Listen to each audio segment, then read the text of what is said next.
I like you. क्या तुम मेरी गर्लफ्रेंड बनोगी? सिद्धार्थ ने स्कूल कैंपस के बीचों बीच रुचि को अपने दिल की बात कही। लेकिन सिद्धार्थ के ये कहते ही व्हाट, वेट अ मिनट, क्या कहा तुमने? मैं और तुम्हारी गर्लफ्रेंड बन जाऊं? हाँ हाँ हाँ, अच्छा मजाक है। रुचि को अपना मजाक उड़ाते हुए देख सिद्धार्थ हैरानी से बोला, रुचि, तुम ऐसा क्यों बोल रही हो? मैं और तुम तो हमेशा साथ रहते हैं। तुम मेरे बगैर तो कहीं जाती तक नहीं। मैं सच में तुम्हें बहुत पसंद करता हूँ। मुझे एक मौका दे दो अपने प्यार को साबित करने का। इस पर रुचि, जो अभी तक हंस रही होती है, वो गुस्से से बोली, ओ प्लीज, मौका उन्हें दिया जाता है जो मौका देने लायक होते हैं। तुम्हारे साथ हंस हंस के दो बातें क्या कर ली, तुम तो अपने आप को रॉकी समझने लगे। भूलो मत तुम्हारी औकात क्या है, समझे? और रही बात तुम्हारे हर जगह साथ ले जाने की, तो कोई तो मेरा बैग उठाने वाला भी होना चाहिए ना। अब हटो मेरे सामने से, बड़े आए गर्लफ्रेंड बनाने वाले। इतना कहकर रुचि वहां से जाने लगी कि तभी सिद्धार्थ ने उसका हाथ पकड़ लिया और बोला, रुचि, तुम मेरे साथ ऐसा नहीं कर सकती। तुम मेरे इमोशंस के साथ ऐसे नहीं खेल सकती। प्लीज मुझे एक चांस दे दो। आई प्रॉमिस, मैं तुम्हारा हर कहा मानूंगा।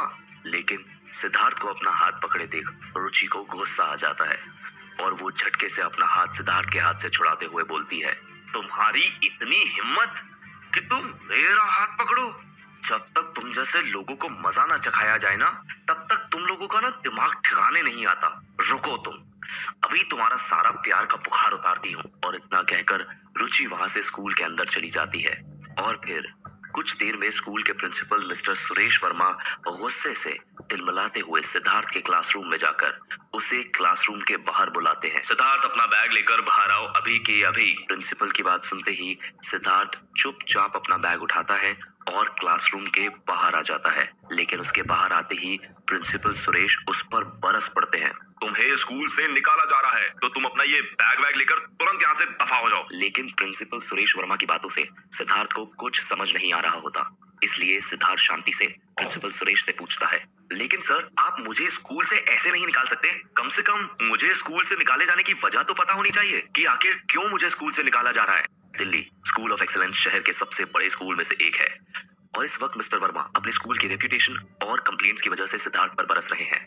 तभी सिद्धार्थ की बात सुनकर प्रिंसिपल वर्मा और भी ज्यादा नाराज हो गए और उन्होंने गुस्से में जवाब देते हुए कहा, तुम्हारी इतनी हिम्मत कैसे हुई मुझसे ये सवाल करने की? मैं तुम्हारा प्रिंसिपल हूँ सिद्धार्थ। मेरे पास ये सारे हक है कि मैं तुम्हें स्कूल से निकाल सकता हूँ और क्लास से भी। लेकिन तुम्हें तो वजह जाननी है ना, तो सुनो। तुम्हारे अगेंस्ट मेरे पास काफी सारी कंप्लेंट्स आ रही हैं कि तुम कभी क्लास टाइम पर नहीं आते, आवारागर्दी में लगे रहते हो। सिर्फ इतना ही नहीं, तुम बाकी स्टूडेंट्स के साथ झगड़ा भी करते हो और आज तो तुमने हद ही कर दी। तुम अब लड़कियों के साथ छेड़छाड़ भी करने लगे हो। मुझे तुम्हारे टीचर ने बताया कि तुम्हें पहले भी काफी सारी वार्निंग्स मिल चुकी हैं, लेकिन तुमने उनको भी बेहद हल्के में लिया। हम तुम्हारे दादाजी की इज्जत करते हैं, इसीलिए इतने दिनों से सब कुछ टॉलरेट कर रहे थे, लेकिन अब सब बातों की अति हो गई है, इसलिए तुम्हें अभी की अभी स्कूल से निकाला जा रहा है। तो अब बिना कुछ बोले चुपचाप यहाँ से चले जाओ। हम अपने स्कूल का माहौल खराब नहीं करना चाहते तुम जैसे स्टूडेंट्स को यहाँ रखकर। और इतना कहकर प्रिंसिपल वर्मा ने सिद्धार्थ के कंधे पर हाथ मारकर उसे धकेल दिया, जिससे उसकी सारी बुक्स और कॉपीज जमीन पर फैल गई। लेकिन इस बार सिद्धार्थ ने कुछ नहीं कहा। वहीं बाकी स्टूडेंट्स क्लास की खिड़की से बाहर झांक रहे थे और उस पर हंस रहे थे। फिर सिद्धार्थ की क्लास के सारे स्टूडेंट्स उसके बारे में कुछ न कुछ बातें करने लगे, मगर सिद्धार्थ ने चुपचाप अपना बिखरा हुआ सामान उठाना शुरू किया। तभी सिद्धार्थ के कानों में उन स्टूडेंट्स की बातें सुनाई दी। गाइस, ये देखो, इसने तो अपने पैरों पे कुल्हाड़ी मार ली। अभी तो जगह जगह कॉलेज में एडमिशन शुरू होने वाले हैं और इस लड़के ने इतना बड़ा कांड कर दिया। अब इसका क्या होगा? क्या बात कर रहा है भाई? इससे स्कूल एग्जाम्स में तो पास नहीं हुआ जाता ठीक से, तो क्या इसे कॉलेज में एडमिशन मिलता? मुझे तो ऐसा नहीं लगता। इस तरह के लोग मेहनत मजदूरी भी ठीक से नहीं कर सकते और इनके बस की कुछ नहीं है। बिल्कुल ठीक कहा तुमने, रुचि के आगे पीछे घूमा करता था, आज उसी ने इसकी लंका लगा दी। और इतना कहकर वो स्टूडेंट्स भी हंसने लगे। इतनी बेइज्जती और खरी खोटी सुनने के बाद भी सिद्धार्थ ने किसी से कुछ नहीं कहा और सब लोगों की बातों को अनसुना कर दिया। मगर इन बातों ने उसके अंदर के गुस्से और उदासी को और भी ज्यादा बढ़ा दिया था। सिद्धार्थ की आंखों से लगातार आंसू बहे जा रहे थे और वो बार बार गुस्से में रगड़ते हुए अपने आंसू पोंछता जाता। लेकिन उसने चुपचाप कांपते हुए हाथों से अपनी किताबें उठाई और वो बिना पीछे मुड़े चुपचाप स्कूल से बाहर आ गया। बाहर आसमान में घने काले बादल छाए हैं, जैसे वो भी सिद्धार्थ की काली जिंदगी को बयां कर रहे हों। तभी अचानक बादल गरजने लगते हैं, जैसे वो सिद्धार्थ के अंदर उठते दर्द का प्रतीक हो। तभी बारिश की तेज धार गिरने लगती है, मानो सिद्धार्थ के साथ साथ आज आसमान भी रो रहा हो। मगर सिद्धार्थ के ऊपर इनमें से किसी चीज का कोई असर नहीं पड़ रहा था। उसे ऐसा लग रहा था जैसे किसी ने उसे अंधेरे कुएं में फेंक दिया हो, जहां रोशनी का कोई नामो निशान नहीं है। फिर सिद्धार्थ स्कूल गेट के बाहर खड़े होने के थोड़ी ही देर बाद वहां से घर जाने लगता है। उसका चेहरा पीला पड़ चुका है। उसे समझ में नहीं आ रहा है कि आखिर उसी के स्कूल के प्रिंसिपल उसे स्कूल से कैसे निकाल सकते हैं, और वह भी अब जब कॉलेज में एडमिशन शुरू होने वाले। उसकी तो असल जिंदगी अभी शुरू ही होने वाली थी, और शुरू होने से पहले ही सिद्धार्थ को अपनी जिंदगी खत्म होती नजर आ रही थी। आज उसकी एक बेहतर फ्यूचर को लेकर सारी उम्मीदें मिट्टी में मिल गई। अभी सिद्धार्थ स्कूल के गेट से थोड़ा आगे ही पहुंचा होता है कि तभी अचानक से एक ब्लैक फरारी कार उसके पास आकर रुकती है, और उसकी स्पीड की वजह से सड़क पर बने हुए गड्ढे का सारा गंदा पानी और कीचड़ सिद्धार्थ के ऊपर आकर गिर जाता है। सिद्धार्थ अपने चेहरे को साफ करने लगता है कि तभी कार के अंदर एक यंग कपल निकलकर बाहर आता है। वह लड़का काफी लंबा और हैंडसम है, लेकिन लड़की के हेवी मेकअप की वजह से उसके चेहरे और फीचर्स को समझ पाना मुश्किल है। वह दोनों कार से उतरते हैं और फिर एक दूसरे का हाथ पकड़कर उसकी तरफ आते हैं। तभी उस लड़के ने अपनी जेब से पैसों की गड्डी निकाली और सिद्धार्थ के मुंह पे फेंकते हुए कहा, ये ले रख, और मेरी बंदी से दूर रह। अगर आज के बाद तू इसके आसपास भी दिखाई दिया ना, तो तू सोच भी नहीं सकता कि मैं तेरा क्या हाल करूंगा। और इतना कहकर वो लड़का उस नोटों की गड्डी को सिद्धार्थ के मुंह पर दे मारता है, जिसे देख सिद्धार्थ को हैरानी होती है, लेकिन वहीं उसे गुस्सा भी आ रहा होता है। तभी उस लड़के के ऐसा करते ही 7-8 आदमियों का एक गैंग अचानक से वहां आकर सिद्धार्थ को चारों तरफ से घेर कर खड़ा हो गया है। उन लोगों के हाथ में आयरन रॉड और चाकू है। उन सबके चेहरे को देखकर ऐसा लग रहा था जैसे वह आज सिद्धार्थ की जान ही ले लेंगे। मगर इस सब के बावजूद सिद्धार्थ बिल्कुल भी नहीं डरा, बल्कि उसके अंदर का गुस्सा और भी ज्यादा भड़क गया, और बारिश ने उसके आंसुओं को छुपा लिया। तभी सिद्धार्थ रुचि से बोला, रुचि, ये सब क्या है? ये लड़के कौन है? क्या तुम सब कुछ भूल चुकी हो? माना कि तुम मुझे उस तरह पसंद नहीं करती, लेकिन क्या तुम ये भी भूल गई कि हम दोस्त थे? ये सब कुछ भूल गई, सब कुछ भूल गई। क्या लगा रखा है? और किस बात की दोस्ती? तेरे जैसे दसियों मेरे आगे पीछे घूमते हैं, तो अपनी औकात देखकर प्यार करना आगे से, समझे? और आज के बाद मुझे कांटेक्ट करने की कोई जरूरत नहीं है। सिद्धार्थ को लगता था कि रुचि उसकी सबसे अच्छी दोस्त है, लेकिन रुचि तो उसे इसलिए साथ रखती थी क्योंकि वो हैंडसम था। तभी सिद्धार्थ रुचि की बातें सुनकर हैरानी से उसे देखने लगा। उसे तो यकीन ही नहीं हो रहा था कि उसके सामने खड़ी यह लड़की वही है जिस पर वो अपनी जान छिड़कता था।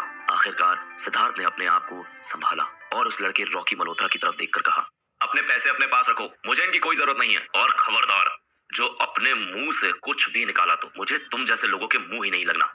लेकिन सिद्धार्थ की यह बात सुनकर रॉकी जोर जोर से हंसने लगा और उसने सिद्धार्थ को देखकर कहा, क्या कहा? जरा इस भीगी बिल्ली की अकड़ तो देखो।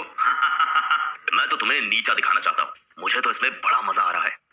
अब चलो ये सब बंद करो और अपनी दुम हिलाते हुए ये पड़े हुए पैसे उठाओ। पर रॉकी की यह बात सुनकर सिद्धार्थ ने बिना कुछ बोले पानी में भीगी पड़ी वो पैसों की गड्डी उठा ली और रॉकी के मुंह पर मारते हुए बोला, ये लो, अपनी अमीरी और अपने पैसे खुद के पास रखो। लेकिन सिद्धार्थ के ऐसा करते ही रॉकी गुस्से से तिलमिला उठा और उसने गुंडों को इशारा किया, तुम्हारी इतनी हिम्मत, मार डालो इसे। रॉकी की यह बात सुनकर सारे आदमियों ने तुरंत सिद्धार्थ को अपने हाथों में पकड़ लिया और उसे एक साथ मारना शुरू कर दिया। अचानक किसी आदमी ने उसके चेहरे पर जोरदार रॉड मारा, जिसकी वजह से सिद्धार्थ जमीन पर धड़ाम की आवाज के साथ गिर पड़ा, और उस वार की वजह से सिद्धार्थ का गाल फट गया था, जिससे खून रिसने लगा। लेकिन वह गुंडे सिद्धार्थ की हालत देखने के बाद भी उसे बख्शते नहीं और उसे घूसों और लातों से मारना जारी रखते हैं। तभी एक गुंडे ने सिद्धार्थ के पैर पर जोर से लात मारी और फिर उसी पैर को पकड़कर मरोड़ दिया, जिससे चट चट चट से हड्डी टूटने की आवाज आई। सिद्धार्थ दर्द से चीख उठा और उसकी चीख सुनकर रुचि के चेहरे की मुस्कुराहट और बड़ी हो गई। सिद्धार्थ ने रेंग कर उन गुंडों से दूर जाने की कोशिश की, लेकिन तभी एक गुंडे ने सिद्धार्थ के हाथ को अपने जूतों के नीचे दबाकर मसल दिया। सिद्धार्थ के चीखने की आवाजें बढ़ती गई और गुंडे उसे मारते रहे, जिससे सिद्धार्थ का पूरा शरीर कांपने लगा। कुछ ही देर में उसका पूरा शरीर बुरी तरह से जख्मी हो गया और वह दर्द से छटपटाने लगा। उन लोगों ने मार मार कर उसकी काफी हड्डियां तोड़ दी, जिसके बाद सिद्धार्थ ने चीखना चिल्लाना भी बंद कर दिया। तभी एक गुंडा चिल्लाया, रुक जाओ सारे। यह सुनकर रॉकी ने कड़क आवाज में पूछा, क्या हो गया? उस गुंडे ने रॉकी को थोड़ा घबरा कर कहा, ये तो हिल भी नहीं रहा भाई, लगता है ये मर गया। तो क्या होगा आगे? क्या सच में सिद्धार्थ की जिंदगी का आखिरी दिन होगा? क्या सिद्धार्थ की मौत का खामियाजा रुचि और रॉकी को भुगतना पड़ेगा। क्या सिद्धार्थ लौट कर अपना बदला लेने आएगा? जानने के लिए सुनते रहिए तू मेरा हीरो नंबर 0, सिर्फ पॉकेट एफएम पर।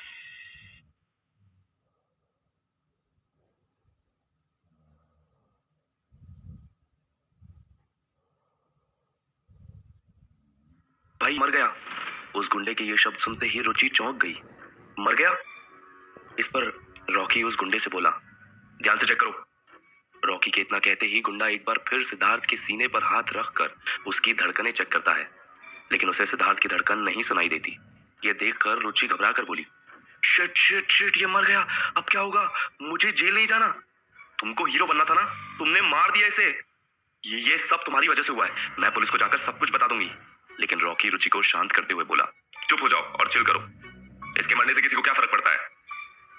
और रुचि उसी तरह घबरा कर पूछती है, लेकिन अगर किसी को पता चल गया तो?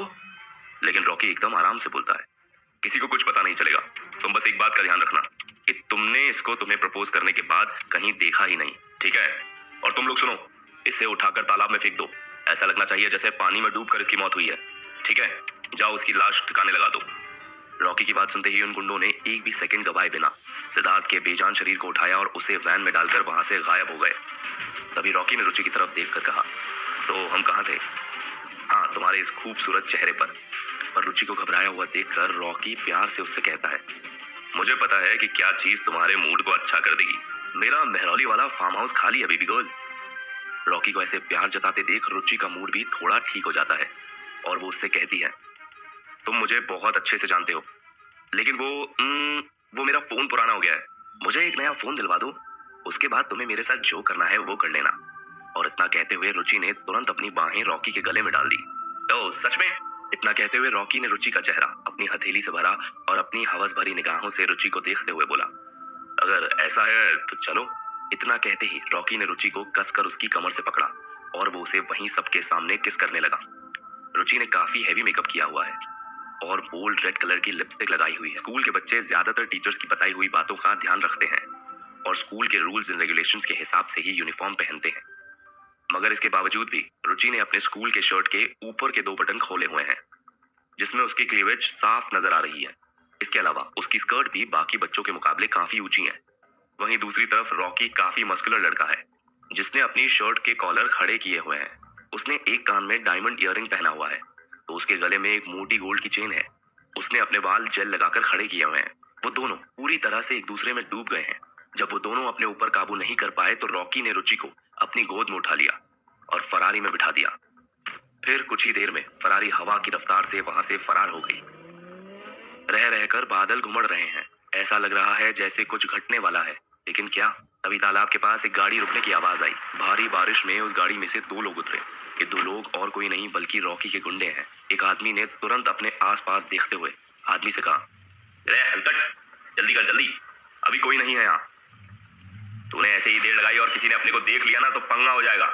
दूसरे आदमी ने, जो अपने हाथ में काफी मुश्किल से एक बोरी उठाए लड़खड़ाता हुआ चल रहा है, उसने कहा, हाँ बे आ रहा हूँ, ये लड़का भी दिखने में ही बच्चा लगता है लेकिन साला है बहुत भारी।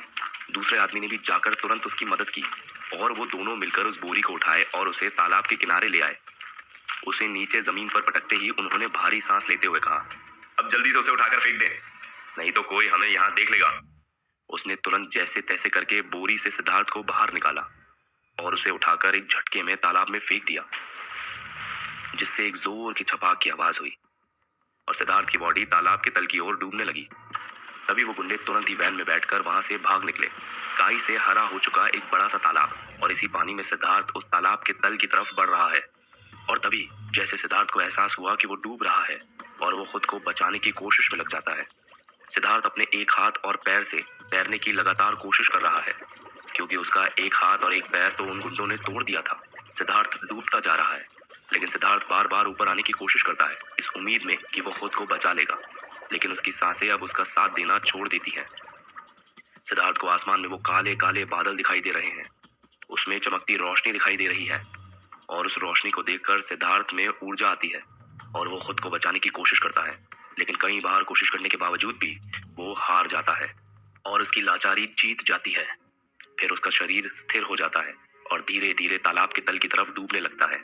लेकिन सिद्धार्थ की आंखें खुली है, इस उम्मीद में कि कोई उसे बचा लेगा, पर ऐसा कुछ नहीं होता और सिद्धार्थ तालाब में डूब जाता है। तेज बारिश हो रही है और रह रहकर बिजली कड़क रही है। तालाब में बारिश की बूंदों से हलचल हो रही है और तभी एक चेहरा उसमें उभर आता है। उस चेहरे के उभरते ही अचानक बादल गरजने की आवाज होती है, मानो कहीं कोई धमाका हुआ हो। तभी कड़ाके की बिजली कड़कती है और एक बिजली उस तालाब में आकर गिरती है, मानो वो बिजली सिद्धार्थ के ऊपर आकर गिरी हो। कुछ देर बाद सिद्धार्थ की आंखें गहरी सांस के साथ खुलती है, जैसे किसी ने उसमें जान फूंक दी हो।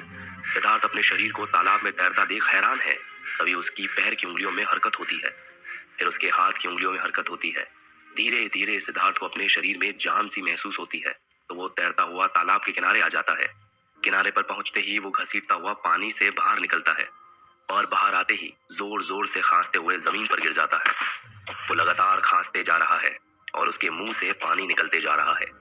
फिर सिद्धार्थ अपने एक हाथ से उठने की कोशिश करता है और उसी वक्त वो दूसरे हाथ का हल्का सहारा लेता है, तो उसे एहसास होता है कि उसके हाथ का दर्द गायब हो गया है। फिर सिद्धार्थ अपने पैरों की तरफ देखता है और उठने की कोशिश करता है, तो उसे पता चलता है कि उसके पैरों का दर्द भी कहीं छू मंतर हो गया है।